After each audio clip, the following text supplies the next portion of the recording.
Әйелдерді арбап алатын еркек. Кешірерсіз, бір нәрсе сұрасам берер ме екенсіз? Біреуге мүмкін болса берейін. Бәлкім сізге бір нәрсені айтуы түсіндіру керек шығар. Жоқ, беру керек.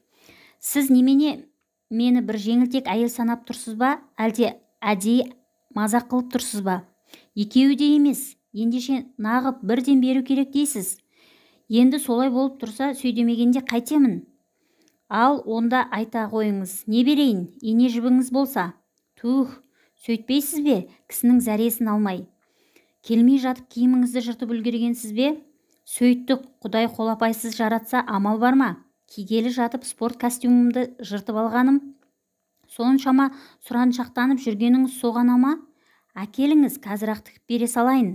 Жоқ, сізге болмайды. Неге? Ұят, жыртылған жер Құдай ұрғанда дәл ауым болып тұрғаны. Ха-ха-ха. Әй, сіз бір сайқымазақ адам екенсіз. Ауыңыз болса, ауыңызды-ақ тігіп берейін. Сонша тіпті тістеп алатын аузы жоқ шығар ауыңыздың. Әрине жоқ, бірақ ойыңызға әр неме түсіп, әуре болып жүресіз бе дегенім ғой. Түсетін ой түскісі келсе, онсыз-ақ түсе бермей ме? Сіз де қайдағыны айтады екенсіз. Қайдан білейін, менікі әйтеуір сізді сақтандыру ғой. Қандай қамқор адамсыз тегі. Сізде әдемі әйелге әлдекімнің қамқор болып жүргені жарасып тұрмай ма? Қойыңызшы, 46-ға келген сары қарын әйелге жарасып тұратын ол не қылған қамқорлық? Тұп-тура 20 жас кіші екенсіз.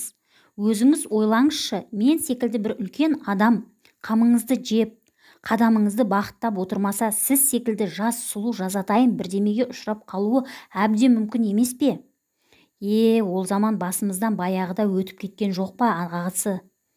Қазір біз біреуді ұшыратпасақ, бізді бірдемеге кім ұшыратар дейсіз? Сіз де баланың сөзін айтады екенсіз. 46-дағы әйелде бәрі бар. Өң де, тәжірибе де, қылық да, қулық да, наз да, қылымсу да, Құдай-ау тағы не еді, бәрі бар. Бәрі бар. Жерде бәле де бар емес пе, а? Сізге өзі ине жіп керек пе? Жоқ, әлде ине жіп дегеніңіз мені сөзге тартпақ айлаңыз ба? Ине жіптің керегі де рас, сізді сөзге тартқым келгені де рас. Ендеше жүріңіз, ине жібіңізді алыңыз. Сөйтіп жөнге көшіңізші. Сізге қандай жіп керек? Ағыма, қарасы ма? Қайдан білейін, қайсысы дұрыс болатын? Еркек менен гөрі әйел сіз білерсіз. Қызық екенсіз. Сіздікі тұрған бір міндет қой. Спорт костюміңіздің түсі қандай еді? Ақшылдау ма, ақала ма? Қарала ғой деймін. Мені қинай бермей, өзіңіз көріп барып айтыңызшы қандай жіп керегін. Сөз Құдай біледі, мені бөлмеңізге алдап сулап апарып алсам ба деп тұрсыз-ау. Қой, өйтпеңіз. Алдамай-ақ, суламай-ақ, ашықтан ашық апарайын деп тұрғам жоқ па? Кәне, қай бөлмедесіз? Әне, анау шеткі. Сіздің бөлмеңіз кең екен. Костюміңіз кәне? Мына жақта. Бұған әрине ақ жіп керек. Қара жіп көрініп қалады. Онда ақ жібіңізді беріңіз. Сіз не? Шынымен ақ өзіңіз тігіп алмақсыз ба? Енді қайтем? Басқа не амалым бар? Жыртық күйінде киіп шықсам, шипажайдағы көріп жүрген жұрт жата қалып күлмей ме? Мен ақ тігіп берейін десем, костюміңізді көтеріп бара жатқанымды көрген жұрт жата қалып күлеме деп, мен де қорқып тұрмын. Оның жарасы жеңіл, костюмді ары-бері көтеріп жүрмей-ақ, ине мен ақ жібіңізді осында әкеле салсаңыз, не әкеле жатқаныңызды ешкім де білмейді. Білмеген соң жата қалып та күлмейді. Бұл ақылым қалай? Ақылыңыз ақыл-ақ, оны ұқпаған ақымақ. Мұныңыз әрі ақын, әрі ақылды адамның сөзі. Мұндай қарындастың ықыласына біз қарсылық жасай алмаймыз. Бірақ жақсылап дастархан жасай аламыз. Ондай ағалық ықыласқа біз де қарсылық жасай алмаймыз. Бәсе, атам қазақ мұндайды түсінсу дейді. Сіз енді асықтырмаңыз мені. Әуелі жыртығыңызды жамап берейін. Дастарханға сонан соң отырайық. Қарсылық жоқ. Бір нәрсе сұрасам, ренжімей шыныңызды айтасыз ба? Әрине ренжімеймін. Әрі шынымды айтам. Ендеше мен жайында не ойлағаныңызды бүкпей айтыңызшы. Көп нәрсе ойладым. Бірінші ойлағаным, күйеуі жоқ әйел деп ұйғардым.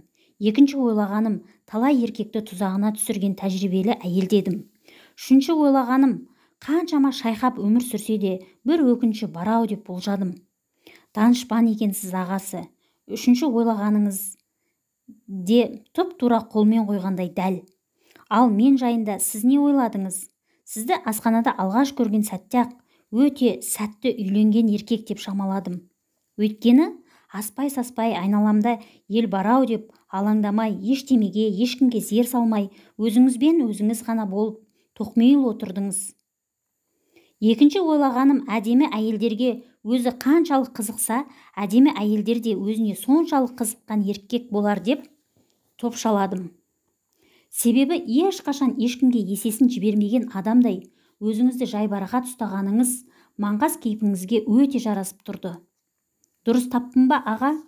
Дұрысы дұрыс-ау, бірақ солақ па? Мен жайында мүлде аз ойлаған екенсіз. Жарайды, ене жібіңізге көрсеткен қызметіңізге рахмет. Кәне, енді андағы костюмды анда тастаңыз да мына дастарханға жақындаңыз. Алдымен жөндеп танысып алайық. Атыңызды, қызметіңізді, қайдан қанша күнге келгеніңізді бәрін айтыңызшы. Мен сол бірінші кезекте сізге берсем деп тұрмын. Жарайды, атым буын, зейнеткермін, 2 ұлым, 2 қызым бар. Әйелімнің аты Жүзік, ол да зейнеткер. Мен ептеп ұсақ кәсіппен айналсам. Әйелім немерелерім бағып қағады. Алматыда тұрамыз. Мұнда 15 күнге келдім. Емдом ештеме алмаймын, тек демалам. Өзіңіз буын, әйеліңіз Жүзік. Қызық екен, буынды Жүзік қысып жіберсе қылғынып қалмайсыз ба? Төсекте жатқанда анда-санда қылғынып қалайын деп алдым ғой. Қалың қазақтың ішінен бір буын мен бір Жүзіктің бір-бірін қалай іздеп тапқанына қайран қалып отырмын. Ол да тағдырдың тәлелеріңізге берген шығар. Менің атым Әсен, ағасы Жаркент деген қаладанмын. Бір ұл, бір қызым бар, ажырасқанмын. 10 күнге келдім. Қазір Алматыда тұрам. Бірінші аурухананың асханасында істеймін. Өте жақсы. Мынаны енді танысқанымыз үшін алып қоялық. Мен ағын ішушем, сізге коньяк құяйын ба? Жоқ, маған да ағынан құя беріңіз. Жарайды. Әсекесі, кәне келіңіз. Әйелмен ішкенде айрықша дәмді болып кететін жарықтықтың. Ойбай-ау, кішкене алыңқырасаңызшы, ұят қой мынауыңыз. Мені жақтырмай қалдыңыз ба, әлде ұялып отырсыз ба? Үйіңізден шыға алмай қалсам, ұяттың үлкені сонда болар деп отырмын. Одан қорқпай-ақ қойыңыз, әйел жейтін әдетім жоқ. Әдетім жоқ дейсіз, күйеуімнің жоқ екенін қайдан біле қойдыңыз? Ойбай-ау, 66-ға келгенше адам бақпағанда нені бақты деп жүрсіз мені? Біріншіден күйеуі бар әйел, мұндай жерге жалғыз келмейді. Келсе де қасына сіңлісін, досын ба, әлдекімді қарауыл қып алып келеді. Сізде оның екеуі де жоқ болғасын, күйеу жоқ екен ау деген ойға келдім. Жарайды, солай-ақ болсын. Ал бір өкінішім бар екенін қайдан білдіңіз? Асханада отырғанда санаторийге кімдер келді екен деп шола бір қарап шықтым. Әйелдердің ішінде сіз көзіме бірден оқшау көріндіңіз. Тым жастарға шынымды айтсам, жөндеп зер салғам жоқ. Мықты болсаң маған көңіл аудармай көр дегендей жан-жағыңызға онша мән бермегенсіп, бірақ бәрін байқап көзіңіздің астымен ғана айналаңызды алақаныңызға сап отырдыңыз. Елге қарап сөз жоқ, өз өмірін ойша салыстырып отырған болар деп ойладым. Қарсы үстелде отырған ерлі-зайыптыларға қайта-қайта қызыққан адамша қарағыштай бердіңіз. Жалғыздығына өкінеді-ау деп те сонда ойладым. Шынында өкінішті ғой, ең әдемі, ең көрнекті әйелге бұйырмаған күйеу әлдекімдермен әлдеқандайлардың қолтығында кетіп бара жатады. Солай ма? Сізден бір түрлі қорқайын дедім. Ақырындап арбап келе жатқан адам сияқтысыз. Бәлкім арбалағаңыз келген де отырған шығар. Онда келіңіз, мынадан ала отырайық. Ашық кеткенім үшін айыпқа бұйырмаңыз. Әйеліңіздің көзіне талай-талай шөп салған боларсыз. Шамалап, шындыққа жақындатыңқырап айтсам, сіздікі бірталай да, біздікі бірнешеу шығар. Сіз мені соншама жүйзіксіз санап отырсыз ба? Құдай сақтасын, өте тәжірибелі, махаббаттың мәнін білетін әйел деп қана отырмын. Оның жүйзікшеден айырмасы не? Әуелі ұқсастығын айтайын. Екеуі де жыныстық қатынасты өте жақсы жасайтын әйел. Тек айырмасы жезөкше ақшаға бола сезімсіз, жақсы көрмей қатынас жасаса, сіз секілді махаббаттың мәнін білетіндер сезіммен жақсы көріп қана жасайды. Сіздің әңгімеңіз біртүрлі ауырлап барады. Мынадан ала отырып тыңдамасам болатын емес. Сонда сіз әртүрлі себеппен бірнеше еркекпен болған әйелді жезөкше санамайсыз ба? Жоқ, санамаймын. Мен ғана емес, оны қазіргі ғылым да санамайды. Ондай әйел алдануы мүмкін, арбалуы мүмкін. Қызығуы да, құмартуы да, бір еркектен безіп, екінші еркекке ұрынуы да мүмкін. Бірақ сатылмайды және ешқандай пайда көздемейді. Тек сезімнің жетегінде жүреді. Олай еркекті сері деп те жатады. Ал әйелді не дейтінін білмейді екем.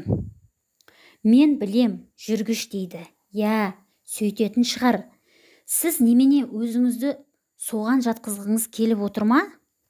Менің жатқызбағанымда тұрған дәнеңе жоқ. Жұрт солай дейді және менің оған келісетінімді, келіспейтінімді сұрамайды. Солай, оныңыз рас. Дегенімен өзіңіз аямайды екенсіз. Менің аузым бармай отырған сөзді өзіңіз айтып салдыңыз. Ашынғаныңыз ба, өкінгеніңіз бе, неге? Неге болушы еді? Әрлімін, әдемімін, байым бар, балам бар, керегімнің бәрі бар. Мен бақытты болмағанда қандай әйел бақытты болады деп жүріп, қу тіземді құшақтап қалсам, соған ешкім емес, ең әуелі өзім кінәлі болсам, қалайша ашынбаймын, неге өкінбеймін? Өзімді өзім сорлатқаныма қуанамын ба? Қойыңыз, өйтіп қатты кетпеңіз. Сіздің сорлап қалған ештемеңіз жоқ. Рас, ептеп кеткен ессеңіз бар. Бала сүйген, бай сүйген, одан басқа да өз таңдаған еркегіне еркелеп жүрген сіздей әйелге сорлап қалдым-ау деу жараспайды. Сізге тек күйеусіз қалдым-ау деп қана қынжылуға болады. Ол аз ба? Әрине аз емес. Бірақ барыңыз бен жоғыңызды жинақтап айтқанда соның бәрі өмір ғой. Әйел боп біреуді сүйдіңіз, әйел боп біреуге күйіндіңіз. Соның салдарынан әйелге тән қателік жасадыңыз, әйелге тән еркелік жасадыңыз. Біреуді қуанттыңыз, біреуді жылаттыңыз. Бүгін енді соның бәрін ойлап кеп, бірде өкінесіз, бірде тәубә дейсіз. Рахат емес пе? Рахатын қайдам, өкінішім басым сияқты. Ол жақсы ғой. Өкініш деген өмірдің өзіндік үкімі. Өкінбейтін адам, ар ұятты аз адам. Жақсылықты көксейтін, соны аңсайтын адамның бәрі өкінеді. Өкіну де әділдікке ұмтылу. Бір нәрсені кезінде әділ істемедім-ау деген адам ғана өкінеді. Ондайыңыз бар ма? Бар ма? Бар болғанда қандай? Әсіресе күйеуімен ажырасқаныма өкінем. Өкінетініңіз бар, неге ажырастыңыз? Бүйтіп өткенімді білмеген кезде ажырастым ғой. Бәлкім тағы біреуге тиіп алғанда өкінбейтін едіңіз. Сөйте алмадым ғой, талай оқталдым. Өз қатарымнан бойдақтар қалмапты. Кезікпеді, үлкендер, өңкей үйлі баранды болып кеткендер, сондықтан сәті түспеді. Сіздей әдемі әйелдің мұңы мынандай болғанда, басқа әйелдердің күні не болды екен десеңізші. Кәне, бір алып жіберейік, сонан соң сіз маған күйеуіңізбен неге ажырасқаныңызды айтып беріңізші. Қойыңызшы, оның сізге не керегі бар? Ондай өз абыройымды ашатын әңгімені айтпаймын. Қызықсыз, адам әлденені жасырып, әлде кімді алдап абырой жинай ма екен? Нағыз абырой шындықты шыжғырып айтқан адамда болады. Айтыңыз, айтқан соң жеңілдеп қаласыз. Айтсам айтайын, өтті кетті, енді оның несін жасырам?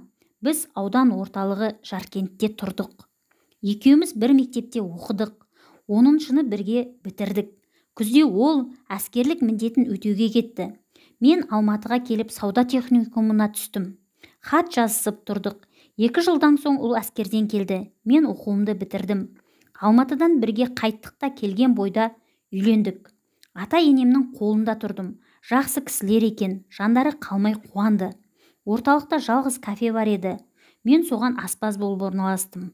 Күйеуім мектепте дене тәрбиесінен сабақ берді. Міне, дастарханда дәм тұр ғой, ең бақытты әйелдің бірімін деп ойладым.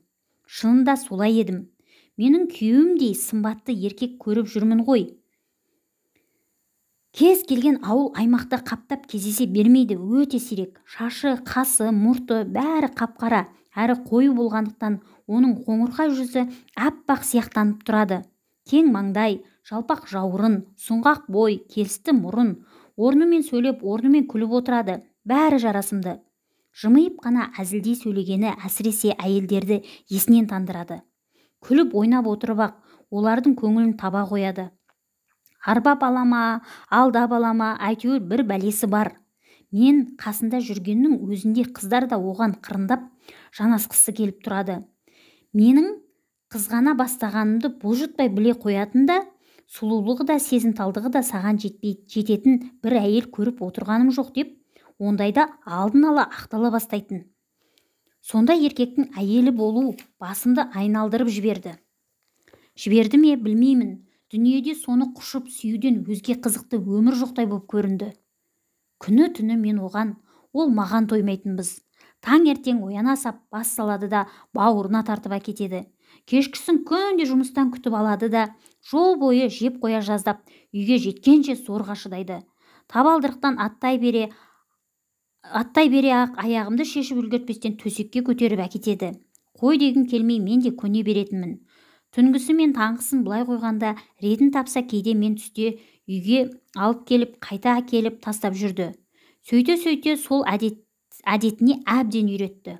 Ол кезде ерлі байлы адамның бәрі біз екеумізше өмір сүреді деп ойлайтынмын да оған еш таңғалмайтынмын. 2 жылдан кейін ұлымды, тағы 2 жылдан соң қызымды тудым. Совет өкіметі құлаған кезде күйеуім мектепті тастап Қытайдан тауар тасып сауда жасай бастады. Ептеп тұрмысымыз бұрынғыдан тәуірленейін деді.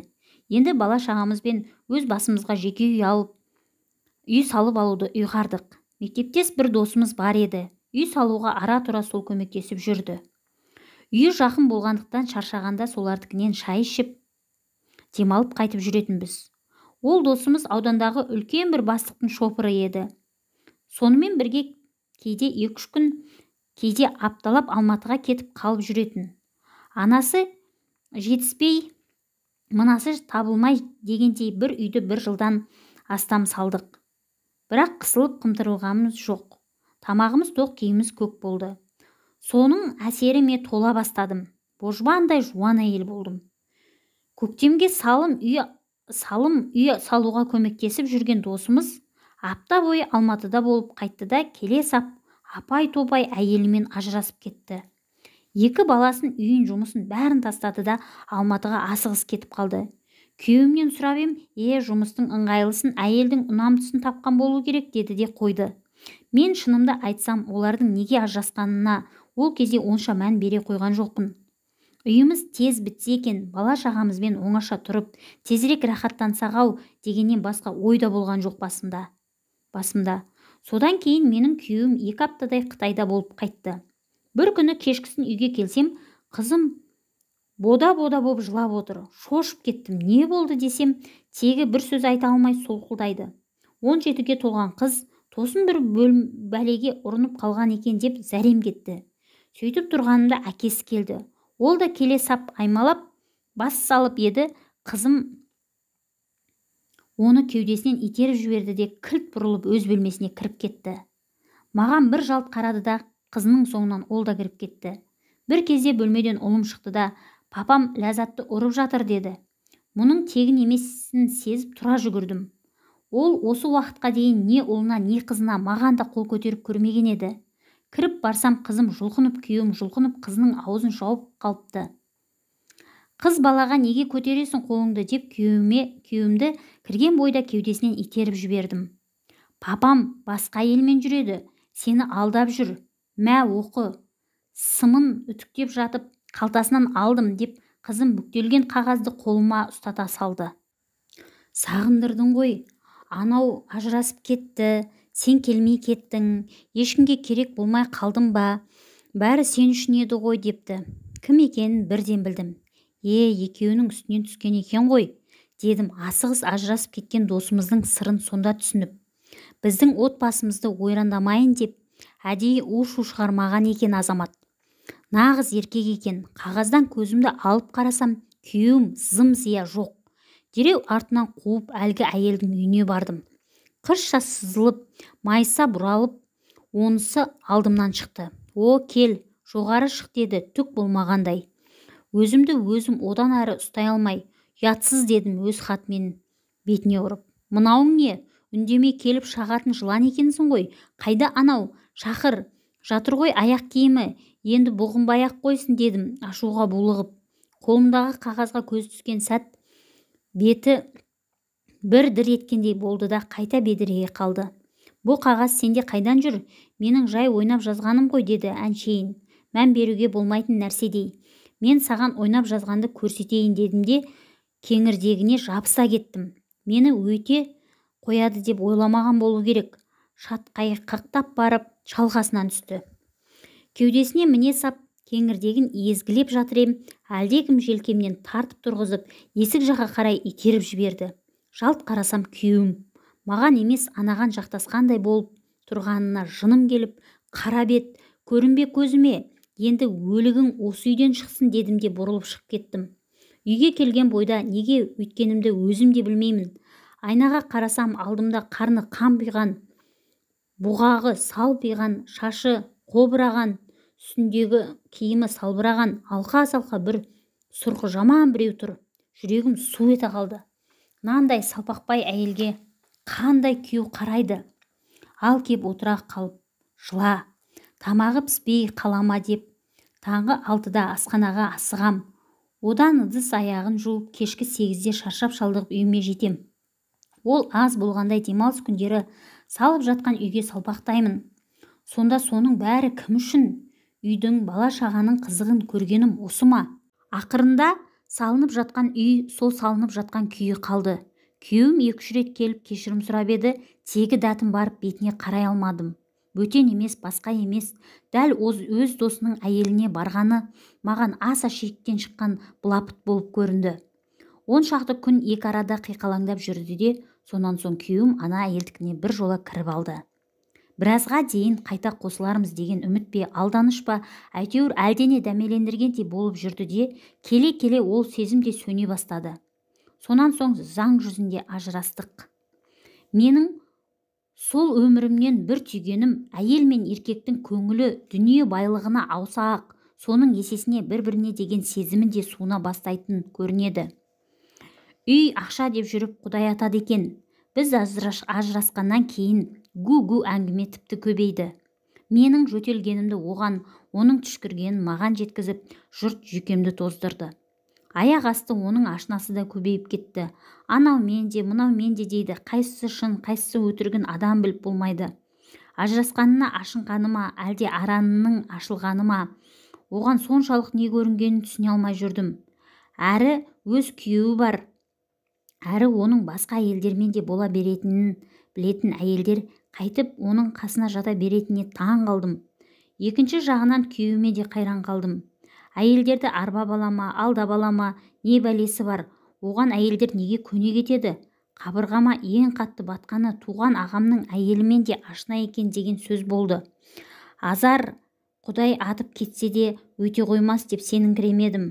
Бір күні кешкісін Құдай өзі соған итермелеп тұрды ма, әлгі салынып бітпеген үйімізді ешкім жоқта көре кетейінші деп қасына келіп мойнымды созып есік терезесінен сығаладым. Сол қалпы тұр екен. Кенет әлдебір бөгде дыбысты құлағым шалынғандай болды. Тыңдасам жеңгемнің дауысы. Әйелдің өз еркегіне ғана айтатын анайылау бірақ аймалау сөзін айтты. Естіген замат есім шығып кетті. Шын екен, мыналарды Құдай атқан екен, дедім әлгі жерден біреу шыға кеп, шап беретіндей зыта жөнеліп. Сол күннен бастап күйеуімнен қатты жиіркенетін болдым. Бұрын әлдебір алаңдайтын бір нәрсем бар секілді еді. Енді оны адам санамауға айналдым. Менің түсінгенім бойынша, махаббат деген адам бойындағы бүкіл ынтық сезімнің жиынтығы. Сезім бірінші тұрмаған жерде нағыз махаббат жоқ. Құмарту, қызығу, сүйсіну, құшырлану, рахаттану дегеннің бәрі тәннен тән алатын ләззат. Махаббат жаннан жан алатын ләззат. Ал жанның ләззатын тән емес, жүрек қана береді. Солай ма аға? Солай болғанда қандай? Апырмай жақсы айттыңыз-ау. Менің де ойымды айттыңыз. Кәне осы сөзің үшін өмірден оқыған аға екенсіз. Рас, мен сіздерге ұқсап кітап кеміргем жоқ. Өмірдің әттеген ай мен ұқ деген ай оқытты. Бірақ қанша ойласам да бірақ нәрсеге зінім жетпей ақ қойды. Соншама өсек пен шындық соңынан өріп жүрсе де, әйелдің бәрі менің күйеуіме неге ынтық? Бәрін білгенде соны шынымен білмейсіз бе? Құдай ақы білмеймін. Оның махаббатқа еш қатысы жоқ. Әншейін әйелдердің тән құмарлығы мен қызығушылығы ғана. Сөзіңізден байқағаным, күйеуіңіз жыныстық қатынасқа өте қуатты адам көрінді. Оның сондай екенін өзі сондайға жарамай жүрген әйелдер әрине сезеді. Сезген соң іздейді, табады. Мүмкін осы сөзіңіздің жаны бар сықылды. Тән жақындығын махаббаттың негізі санамағанымен, оның да әрі күшті әрі өте қажетті нәрсе екенін жоққа шығаруға болмайды ғой. Еркектің әйелге деген махаббаты тек сыйлау мен құрметтеуден, бала шағаны бағып қағудан ғана емес, ең әуелі еркектің табиғи міндетін дұрыс атқаруынан да тұрмай ма? Сөз жоқ, оны жөндеп атқара алмаған еркек жөндеп сүйе білмейтін еркек. Жөндеп сүйе білмеген еркектің әйелі еркегінің кемістігін кейде сыртта толықтырғысы келсе де, оған неге кінәлі? Оған әуелі еркек кінәлі емес пе? Сіз осы жолы тұп-тура ғалымның сөзін айттыңыз. Қазір отбасын зерттеушілер де осыны ашық айтады. Алайда сүю үшін тек сезім емес, білімде, мәдениетте, мінезде керек екенін мойындамайтын әйел мен еркек әлі көп. Оның себебі меніңше олардың махаббат деп жүргені еркек пен әйелдің бірге жатып тұрғаны ғана. Байқаймын, сіз еркек пен әйелдің жағдайын өте жақсы білетін секілдісіз. Арнайы мектептен өткен адамша сөйлейсіз. Оны айттым ғой, өмірдің мектебінен өттім деп. Оқып та адамдар көп нәрсені біліп жатады. Ал мен құсап өз басынан кешіп барып білгендер көп жағдайда кітаптың жазғанымен келсе де бермейді. Осындай ой түйгізген тәжірибені қалай жинадыңыз? Ойлап па, әлде бастан кешіп пе? Әрине бастан кешіп. Күйеуіммен ажырасқаныма 3 жыл өткенде егделеу бір кісіге көңілім ауды, аға. Кафеде тамақ ішіп отырып, қайта-қайта байқатпай көзінің астымен қарай берді. Мен де байқамағансып қасынан қиылай өтіп кетіп жүрдім. Сыпайы сүйкімді кісі көрінді. Шашына ақ кірмеген, мұрты ғана сәл бурыт тартқан екен. Есептесер кезде ақшасын бере салмай, мені әдейі сөзге тартты. Қарындасым, сенің қас қабағыңа қарап көп ойға кеттім. Байқауымша күйеуіңмен ажырасқан адам сияқтысың. Бала шағаң бар шығар. Демек сен анасың. Ананың парызы бір басқа, әйелдік өмірді онымен шатастырма. Қазір сенің нағыз ойнап күлетін шағың. Қазақ айтады, көк өрікті ойнамаған күлмеген не көріпті деп. Құдай әйел ғып жаратқан соң әйел екеніңді ұмытпағаның жөн емес пе? Ертең жұмыстан соң екеуміз біраз оңаша әңгімелессек қайтеді деді. Қалай көне салғанымды өзім де білмеймін, бірде мақұл деппін. Тегі жалғыздықтан әбден шаршап жүрген кезім болу керек. Ылғи өзіңмен өзің сөйлескеннен гөрі басқа біреумен сөйлескеннің адам екеніңді еске сапта тұратын секілді. Оның үстіне қанша дегенімен табиғаттың өз заңдылығынан асып қайда барасын? Еркектің ықыласы әйелге бәрібір керек. Әйел онсыз да әйел бола ма? Ертесі әлгі кісі қаланың сыртындағы саяжайына алып барды. Қондық, титтейде арма тиетін қылық көрсетпеді. Әзілдеп әрненені айтты, еркелетті, сияпатында мін болмады. Жеке жатпақ болып едік, бірақ мен төсекті өзім бірге салдым. Ұмыт бола бастаған әйелдік сезімдер қайта оянып, сол түні біраз ағытылды. Таңертең енді тұрғалы жатқанымызда таксилетіп әлгі кісінің әйелі үстімізден түсті. Ойбай-ай, ұят-ай, қара жер қақ айырылып кетсе ойланбастан кіріп кетерем. Айқайламай, шабаланбай, қабағын түйіп қана келді де, әйелі мені 2-3 рет итеріп үйден шығарып жіберді. Бір боқтау сөз айтпады. Қалың саяжайдың ішінде жаяу қаңғып келе жатып, мен де өстуім керек еді. Ана әйелді итеріп жіберіп, күйеуімді қасымнан шығармай қоюым керек еді деп 3 жылдан кейін ғана сонда ақылым кірді. Ал ақылыңыз кірген соң не істедіңіз? Қайтадан ақымақ болдым. Әлгі кісі содан қайтып кафеге келмей кетті. Одан күдер үзіп, әлі де болса күйеуіммен қайта қосылғаным дұрыс шығар деген ойға қалып жүргенімде, күтпеген жағдай тас төбемнен бір қойғандай болды. Күйеуім мектепте өз қызымызбен бірге оққан жас қызға үйленіп алыпты. Өзінен тұп-тура 24 жас кіші. Мұнысы махаббат па, басқа ма, мен оған баға бере алмаймын. Өйткені өзім де оңып тұрған жоқ. Әйелі бар еркекпен саяжайға барғанымды ол білмесе де өзім білем. Ашу мен ыза адамның ақылын азайтатыны рас екен. Алдыңғым аз болғандай сол жылы сол жазда тағы бір еркектің тұзағына түстім. Тағдырдың мені мұнша тәлкек еткенін қараңызшы. Күйеуімнің басқа әйелге барып қойғанын кешіре алмай жүріп, әйелі бар еркектің құрығына тағы өзім іліктім. Әдемілігі ешкімнен еш кем емес ұзын бойлы еркек екен. Кафеге кірген бойда бұрын келмеген адам екенін бірден аңғардым. Түр-түсіне қарағанда жасы менімен шамалас секілденді. Не ішетінін сұрағанымда бетіме бір қарады да, Жаркенттің лағманын беріңіз деп жымиып. Сіз Жаркенттенсіз бе дедім мен де күліп. Ол күні содан басқа ештеме айтпай жай қоштасты да кетті. Содан кейін қатарынан 2-3 күн үзбей келіп жүрді. Бір шаруамен келіп едім.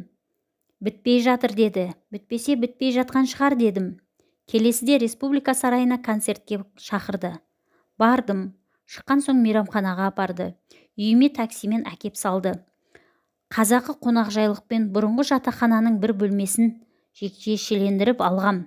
Үйімнен дәм татып шығыңыз дебем. Бүгін тым кеш боп кетті, ертең кіремін деп ертең келетінін ескертіп, 2 ортада өзімді міндеттеп кетті. Ертесі үйіңнің көрімдігі деп бір құшақ сый-сияпат алып келді. Жөн біледі екен-ау деп ішім бір түрлі жылып қалды. Өзім жерлес, өзі жөн білетін еркекке қалай бауыр басып қалғанымды шынымды айтсам, өзім де байқамай қалыппын. Әйеліммен ажырасып кеткем деген сөзді әлдененің сигналындай құлағымнан кетпей-ақ қойғаны. Үміт пе, дәме ме, алыстан бір сағым ымдап жымыңдады да тұрды. Оның жұмыстан кейін қарсы алуы, үйге әкеліп салуы, қасымда біраз отырып қайтып кетуі, бәрі бірте-бірте үйреншікті бола бастады. Тағы бірде театрға апарды. Артынан тағы мейрамханаға бардық. Үйге келіп шай іштік. Байқайын бұрынғыдай асықпайды. Мен не дер екен деп ол да отыр. Ол қайтер екен деп мен отырмын. Не ол мен не қайтайын демейді. Не мен енді қайтыңыз дей алмаймын. Ақыры мен тым кеш боп кетті. Қайтасың ба не істейсің деуге мәжбүр болдым. Қайт десең қайтайын, жат десең жатайын деді мені тығырыққа тіреп. Сөйтіп бір бөлмеде сол күні бірге жаттық. Ол содан соң еркіндеу бола бастады. Ертесі де одан кейін де 3 күн бойы бірге болды да, бір аптаға Жаркентке барып келу керек екенін айтты. Кетерінде қолымды ұстап тұрып, маған тиесің бе деді. Төтеннен төтен. Не сен Жаркентте жүр, не мен Алматыға келейін, бірге тұрайық деді. Не дерімді білмей айтып тұрғанын шын ба өтірік пе деген адамша бетіне тек бақырая қарап тұра беріппін. Жарайды, мен қайтып келгенше ойлан, деді де арқамнан асығыс бір қағып шықты. Ол қайтып келгенше мен не ойламадым.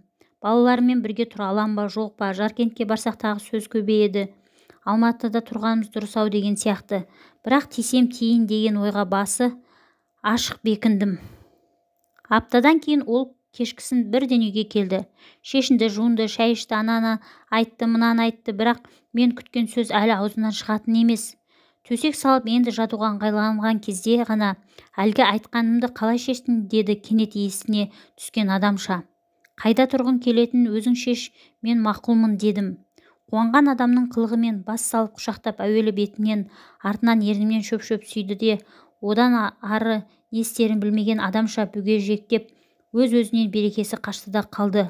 Қуанғаннан абдырағаны шығар. Ол кезде мен ол қылығына онша мән бере қойғам жоқ. Алар жауабын менен алған соң күндегісінше қасымда жатты. Күндегісінше құшып сүйіп, алқынды-жұлқынды тынышталды. Бірақ қайда тұрғысы келетінін әлі ашып айтқан жоқ. Алайда тием дегеніме дән риза сияқтанғанымен әйелдік сезімім әлденеден күдіктенгендей секем ала берді. Не де болса сөзге тартып байқайын деп, сенің әлі маған ашпаған бір сырың бар сияқты, айтсаңшы дедім, өзімді өзім салқындау ұстап. Біразға дейін ол үнсіз, қимылсыз қалды. Соны қалай айтарымды өзім де білмей жатырмын деді бір кезде. Айт, ерте ме кеш пе бәрібір белгілі болатын нәрсе шығар, дедім ептеп, іштей шошына бастап. Мен әйеліммен әлі ажырасқам жоқ деді, күрсіне дем алып. Үнсіз, қимылсыз енді мен біраз жаттым. Есеңгіреген адамша не сөйлей алмадым. не қимылдай алмадым. Әйткенмен әлі де әйеліммен ажыраса жатар деген дәмемен. Онда мені несіне әуреледің деп ем, сенің күйеуің менің әйеліммен жүрді.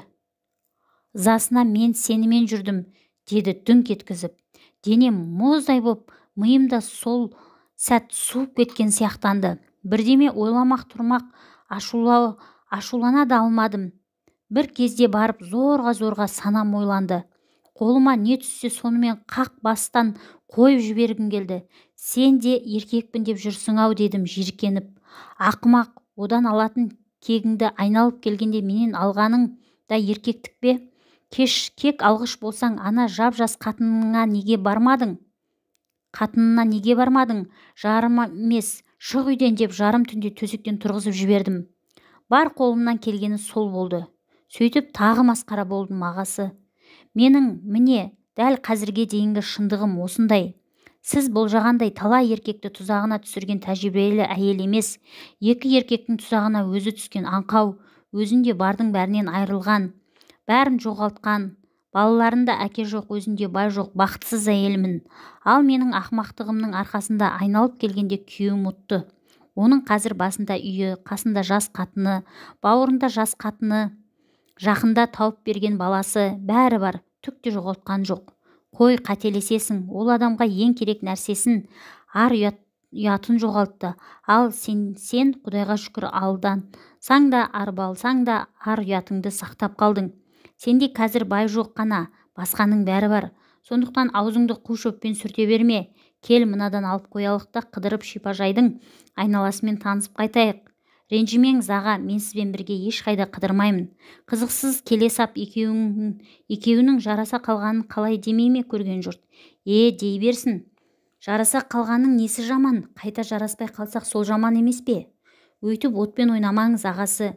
Бірге жүрген соң-ақ бірдемелері бар деп ойлайды ел. Ойласа ойлай берсін. Бірдемесі жоқ екенін өзгелер білсе де өзіміз білеміз, сол жетеді. Еркектің бәрі әйел біткенді арбап ала қоятын сіздің күйеуіңіз емес қой. Оның арбап алатын ауруы бар. Бірақ әйел байқұстар соны махаббат санап адасып жүрген жоқ па екен? Махаббат санаса да санамаса да оның бәрі өз қажетін тапқан әйелдер. Оларға жаның ашымай-ақ қойсын. Ол не дегеніңіз? Жұмбақтамай айтыңызшы. Өзі табиғатынан жұмбақ нәрсені қайтып жұмбақтамай айтам. Жаңа өзің де айттың ғой, махаббат деген ақыл емес, сезім.